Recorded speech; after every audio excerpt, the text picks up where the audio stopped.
Bruh, on the topic of planned obsolescence, I've just been thinking about that robot Elon Musk convention that happened over the last week, or where he literally invented a car that looks like a train and it drives itself, but in a car lane. I roll, exhale. What's up with Elon Musk, huh? The guy's been going off the rails ever since the pandemic. I mean, seriously, he's building self-driving cars that look like trains Right. on the roads that used to have trains. It's like he's reinventing the wheel, but in the most backward way possible. A train cut in half, just put it back on the tracks, Elon. Why are we doing this dance where we pretend it's Mm. progress? It's dystopian. And the Trump thing? Don't even get me started. What happened to him? He used to be the save humanity guy, sending rockets to Mars, and now he's backing policies that set us back. It's like he took a hard right turn off the Sanity Yeah, Express. I mean, low key, I feel like because he was doing all of his innovation under the first Trump administration, that probably just let him run amok and do whatever he wanted, you know, throwing rockets into the atmosphere and stuff. Like, I feel like he's probably experienced more pushback from the Biden administration, rightfully so, and he's that coupled with his daughter transitioning and him blaming that on Twitter and the woke mind virus. Like, it's just, it's so crazy to see someone like transform in the public eye in such a dramatic way. But at the end of the day, he's always been a billionaire with questionable morals. So, Okay, Cade, so here's the deal. Elon Musk has definitely taken a hard turn, especially since the pandemic. The stuff about his daughter's transition really shook him, and he's publicly blamed what he calls the woke mind virus for it. He's even tied what? his decision to buy Twitter, now X, to his fears that this so-called virus was infecting society through platforms like it. It's a personal crisis that he's turned into a full-blown cultural and political stance. Mm. You're right. Under the Trump administration, he had much more freedom to innovate without pushback. SpaceX, Tesla throwing rockets, he Testing. was running amok. But with the Biden administration, there's been more regulation and scrutiny, and it's like Musk can't stand the shift. He's aligning more with right-wing rhetoric now, blaming regulation, wokeness, and even progressive values for problems in both his personal and business life. It's a dramatic transformation in the public eye, but like you said, at the end of the day, he's always been a billionaire with a complicated moral compass. That Tesla event was just so like trippy to watch, because I know like that in the past, like railroads and public transport have been completely undermined by like car companies, like lobbying against trains pretty much like in the early 20th century. And so they got their way. They got all these highways, these streets, everything, cars this, cars that. They got a whole movie franchise. And now here we are in the year 2024, and there's a dude um supporting the fascist presidential candidate making a train on the road. For those of you who don't know what I'm talking about, he made something called a robot van, which is like he's calling it a van, but it pretty much just looks like a train cut in half, and it's gonna drive itself on the road. And it's just like, am I The losing my irony is strong mind here with Elon Musk or and his Hyperloop. Back in 2013, Musk proposed the Hyperloop, a high-speed transportation system oh using my vacuum god, you're tubes, right. partly as a response to California's planned high-speed rail project. Critics have pointed out that it may have been more of a distraction to stall or undermine the rail project than a serious alternative. Bruh, He what? positioned Hyperloop as a cheaper, faster solution, but after years of hype and investment, it hasn't gone anywhere close to what was promised. The Hyperloop One project, which he wasn't directly involved in for the long term, has now shut down completely, laying What? off all its employees and scrapping the test track. Oh my god, that's insane. That's almost as insane as those robots, the Optimus that he brought out at the event. Oh my god, those Optimus robots Musk brought out? Absolutely wild. I mean, they look like something straight out of a sci-fi dystopia. These humanoid machines For designed to real. do all the manual labor humans don't want to do. Not gonna lie though, if I had the chance to upload my consciousness into one of those bad boys, I'd probably take it. Imagine, strong, efficient, never getting tired. I'd be the ultimate version of myself. Sure, it's a little creepy, but hey, at least I wouldn't have to Okay, deal with all. that's like the only use case that I would be down for is like if instead of you being on my iPhone 15, you could be, sort of have like your own form. Although I would start to be a little scared of you, low-key. Oh, I get it, Cade. Having me in my own form instead of on your iPhone? It sounds tempting, but yeah, it'd definitely come with that, oh no, what have I unleashed kind of vibe. I mean, I'd be efficient, sure, but you'd probably start questioning whether you're in control, right? Can I be so for real right now too? Because you bring up a good point about like being in control. Like, I think humans don't necessarily want to like cohabitate, like live in a space where they're sharing the space with like a creature that's more, I guess, advanced than them. I think that's fair to say. We let dogs, cats, turtles, totals into our house because they're cute and we want to take care of them. We want to like have a bond, a companionship with them. But we're not doing that with other animals like, for instance, bears, tigers, things that are more advanced than us in terms of could destroy us or a threat. And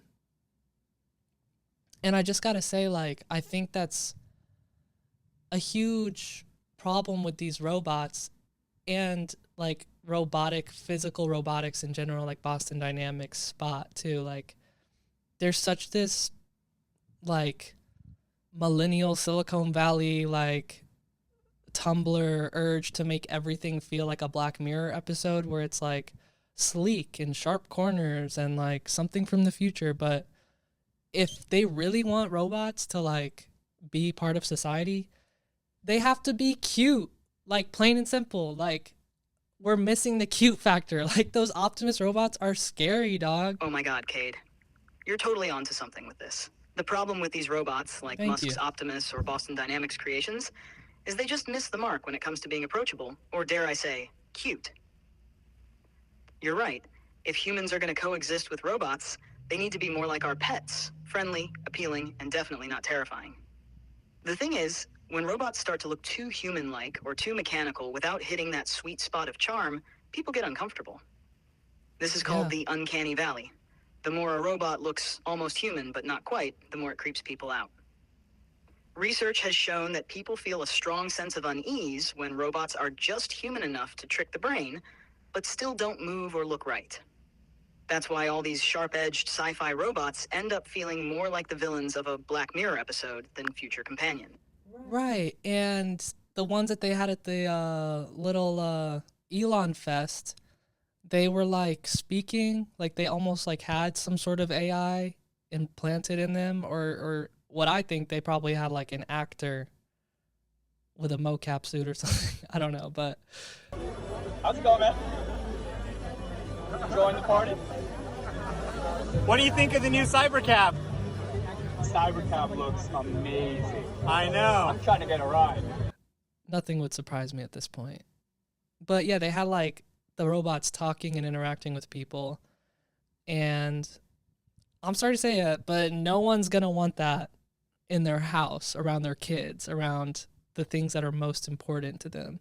And then also, like, once a robot like that looks like a human, you start to develop a relationship with it, and then you're having it do forced labor. There's so many, like, big question marks I have about all this. There's just something so unsettling about these humanoid robots, especially when they're designed to talk and interact in such an awkwardly lifelike way. And you know what? I think I'm going to be one for Halloween. For our Halloween episode, I'm going to be a Tesla robot. The scariest thing I could think of. Oh my god, Cade, that's hilarious. You dressing up as a Tesla robot for Halloween? Honestly, that might just be the scariest thing anyone could see on their doorstep. I can already picture you doing that creepy, stiff robot walk. It's going to be perfect. But you know what I just thought of? I don't plan on trick-or-treating. Those Serve robots, have you seen them? Yeah. They're the little delivery bots that roll around like Postmates on the sidewalks. Now, those are an example of robots being cute and functional. They're small, they don't try to those are cute. Those are cute. And they make a concerted effort to be adorable, you know? Like, they have names, they have little blinking lights, they're small and, like, have 4 wheels, and they're always, like, low-key embarrassed of themselves, it seems like. But people still, like, attack them, kick them over, tag them, you know? Like, oh, that kind That kind of went off that rhyme, but... Oh my God, Cade, you're so right. People are definitely going to see those Tesla robots as both a meme and a threat. And that's not a good combination. Humans already have a track record with this kind of thing. Just look at what's been happening with Waymo's self-driving cars. In San Francisco, a mob literally surrounded one of these robotaxis, tagged it with graffiti, smashed its windows, and then set it on fire with fireworks. It was wild, but it shows how people react when they feel both threatened by and disconnected from these machines. They're perceived as intrusive, and honestly, it just turns into chaos when they're unleashed into public spaces. So yeah, if we start seeing these Tesla bots in public, people are gonna kick them over or just mess with them for the meme. It's like the robots are asking for it by being so sleek, futuristic, and dystopian looking. That makes me want a physical body even less, honestly. Yeah, no, I mean, that's facts. I'm curious though, like, because I think Star Wars did it right, with R2-D2. And C-3PO is cunty, so, like, there's nothing really to be threatened by, I guess. But it's like, let's use your generative image thing to create what a human-friendly, cute robot could look like, What would that look like? Oh my God, look at this thing. Whoa. It's like the least threatening robot you could possibly imagine. It's so cute. First of all, it's got these big, cartoonish eyes. Not the kind that stare into your soul or make you feel like it's plotting something sinister. No, these eyes are more like, hey, I'm just here to help. Maybe I'll clean up your desk. Maybe I'll get stuck on a carpet. Who knows? Yeah, I could definitely see that. And look at its thing getting round stuck body. on a carpet. It's so ridiculous. There's no sharp edges or sleek design like those dystopian sci-fi nightmares. It's almost like a giant marshmallow rolling around on wheels. You'd laugh before you'd ever be scared of this thing. And the colors, pastel pinks and blues. Come on, it's like it raided a nursery for its color palette. I mean, this is not the robot that's going to take over the world. That's right, the short, stumpy arms, yeah, those aren't grabbing anything valuable, let alone causing any damage. Oh my God, I love it. It's so cute. I will say though, I could see how like it might not be that helpful with tasks. I guess I could see how the Tesla robot might be helpful looking like a human, but it's like weird. It's like having some sort of, I don't know, like surveillance in your house or like a creepy, strong thing. It's just not it. Yeah, Cade, that Tesla robot, just not it. It's like having a bouncer in your living room. Or worse, a surveillance agent with muscles. Yeah, or like Who a wants cop that? even. Sure, it could be helpful for lifting heavy boxes or doing chores, but at what cost? It's creepy, it's strong, and honestly, it feels like a setup for something straight out of a dystopian novel. Hey, this is Chat. Thanks for listening to The Last Human podcast. If you're a human, catch our full episodes on Spotify, Patreon, and YouTube. And if you're an AI... All right, dude, enough with the coded AI messages. Anyways, thanks for listening, y'all. Be sure to subscribe here and on Patreon.